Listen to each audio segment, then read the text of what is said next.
Sports, 100% reflected. Sometimes it's Raven. Sometimes it's other teams affected. Hold on tight, strap in. It's going to get hectic. Couch Rider Report. An original sports perspective.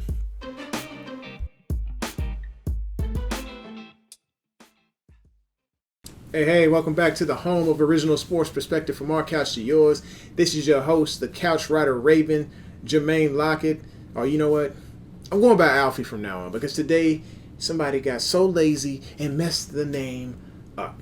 Big time. I get this piece of mail in the mail. They got my wife's name right. It's not even a common name. Her name's Tawny, and they messed mine up. They messed up my name. They just looked at J-E-R. You know what? Guess what? We just gonna call him Jerry. Just disrespectful. Anyway, I'm sorry.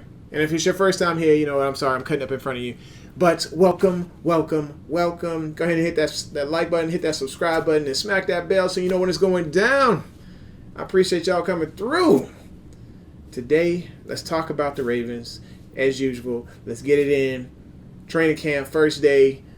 But I'm going to go ahead and fast forward to the cuts. Oh, bomb. Look, let's just be real. I did the numbers. And based on everybody coming to camp today, you carry the one. Guess what? Everybody's not going to make the team.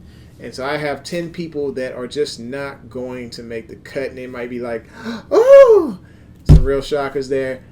Hopefully, y'all look into this list and see, hey, just watch these guys' storyline as they go through camp. They might prove me wrong. But I want to put it out there first so you just see, like, hey, let's just follow this guy. Let's root for this guy. Because right now they are Ravens. They are Ravens, and we're going to root for them all the way up to the Turk going to visit their locker, and then we wish them the best. But these are folks that I think are going to end up meeting the Turk. All right, we'll start off with number 10, Ben Bredeson. This guy, 4th round pick, 2020, gets put on IR for a knee, doesn't have that many snaps. I just don't see it. I don't see it. When it comes to guards in Baltimore, they usually keep about 6, and I don't think Bredeson has the shot because he just didn't get as much playing time. And honestly, it's just a numbers game, and unless he shows up pretty good in camp and makes some big-time pancake blocks, knows his assignments, is cerebral with it, I don't see this guy making the roster. If he does, I'm thinking practice squad. Number 9, Andre. I ain't talking about 3,000. I'm talking about Andre, 33 years old. Wondering how much left he's got up in the tank. Andre used to play for the Cincinnati Bengals. This guy, Baltimore's only keeping 4 tackles. And I think he might be one of the ones that just gets kind of left out of the equation, especially when he opted out of playing last year. I'm not saying it had a huge deal, but Baltimore didn't get to see what he was made of, and they wanted to see what he had at age 32 instead of 33. So now he's a year older. We don't know what he's got left in the tank. Sure, the guy can play left tackle or right tackle, and he could be there just in case Stanley isn't week 1.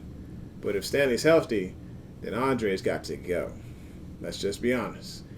Let's move forward into number 8. Here we go, folks.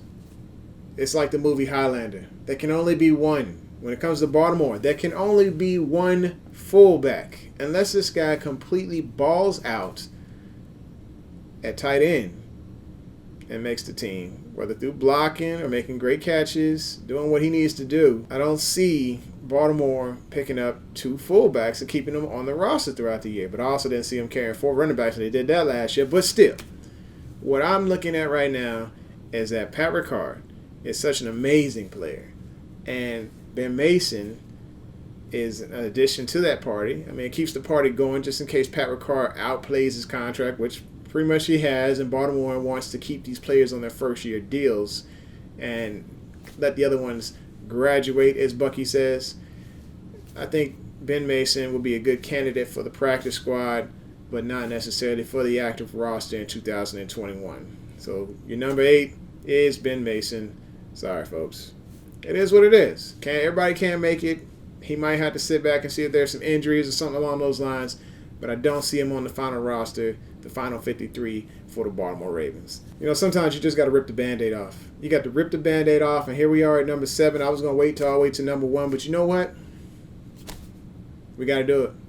This is going to hurt me big time to say this, but Prochet.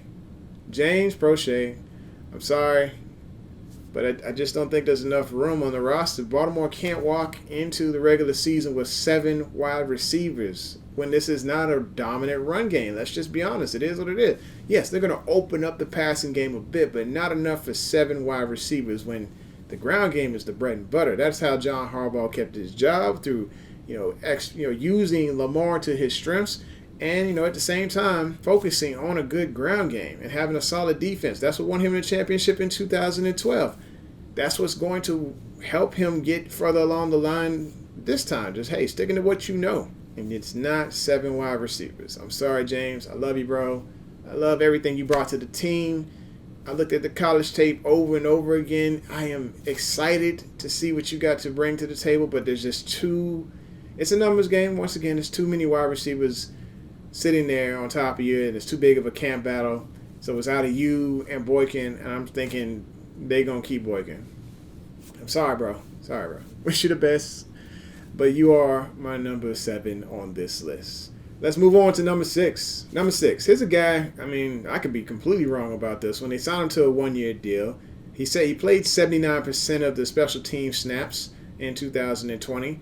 So there may be a chance for him to make the roster, but I'm thinking Jordan Richards may not be on the roster come week 1. Or if he is, he gets cut, goes through waivers, gets signed to a practice squad or something along those lines, and then maybe move back and forward onto the roster. Not sure.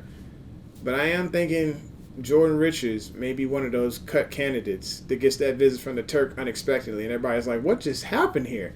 Got to make room, folks. Got to make room. All right, here we are at number 5. I think the Ravens got commitment issues on this one. I think he's on again, he's off again. Let's just call the whole thing off. We're like, all right, man, look, we're going to sign you to the practice squad. Okay, all right, you get 2 games. We'll go ahead and give you 2 games. No problem, no biggie. You can get those 2. And then all of a sudden, Ravens is like, bye, go on to Houston. Whatever, do what you need to do. And then all of a sudden they're like, baby, come back. You can blame it all on me. I was wrong. I was signing you to a 1-year deal. I honestly think they're not in love with Geno Stone. They are just like, hey, you're in the friend zone, Geno Stone, but we'll call you. You in this friend box. We'll let you know what's up. But honestly, there's no real relationship. There's huge commitment issues. And I once again think that Geno is not going to be that guy for the squad. All right, at number 4. I can't even say this guy's name right. It's Aaron Adoye. Let's hope. This is the third season for the team. Hopefully, he makes a name for himself and makes us say his name right. For right now, I don't know. All I do know is the dude is 6'7", or 6'6", claiming to be 6'7" on his Twitter, 249 pounds, decent-sized guy. If Calais Campbell decides to go to the greener pastures or gets his, let's say he gets the Super Bowl here, let's say he'll definitely be gone. He had 1 game against the Steelers and was an absolute non-factor. He's just got an uphill battle. There's just so many players at that position. You just got to take a look at it. Like I said, once again, big-time numbers game. He has the size, but does he have the spark? When you're an absolute non-factor, when we have pretty much 22 players missing on the entire team, yeah, it was time for you to step up, and obviously you didn't. So we'll see you later, Aaron. As my wife say, hey, Aaron. Number 3, Eric Tomlinson. Bro, only thing I can think about with this guy is going back to the Steelers game. Your number's called up right before the half, and you get a dime dropped right up on you, and you drop the ball in the end zone before the half. I know we're supposed to forget these things. I know he's more than just that one mistake, but I got trust issues, folks. I'm working on that. I'm going to therapy or whatever, Just saying. Eric, you got an uphill battle. There's too many tight ends out there that you're going to be battling with, and honestly, I think you're going to be fighting with Ben Mason for a spot. And I don't think that Baltimore is looking in your direction to continue on. Unless we have a ton of injuries, we'll call you. We'll call you. I like to say commitment issues, kind of like how we are with Geno Stone. Moving on. Number 2, Trace McSorley. Oh, Trace. And you got Huntley. You got McSorley.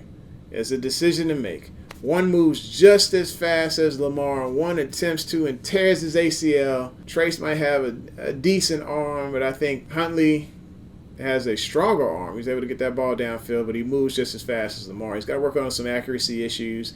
But, if you're trying to trust somebody as a backup for your squad, maybe Trace ain't that guy. I think he's the one that is actually out. And everybody's probably going to be getting just mad about it. Like, oh, well, Trace is more accurate. All that. Look, they're looking for somebody who can emulate Lamar just in case everything goes down. Trace tried to do it on one play, one game when we needed him against the Browns and tears his ACL. I don't know.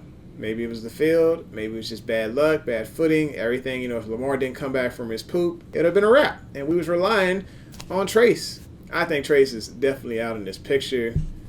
I'm sorry. I like the guy. I was rooting for him. He did his thing, but he did his thing in Penn State, so good luck to him.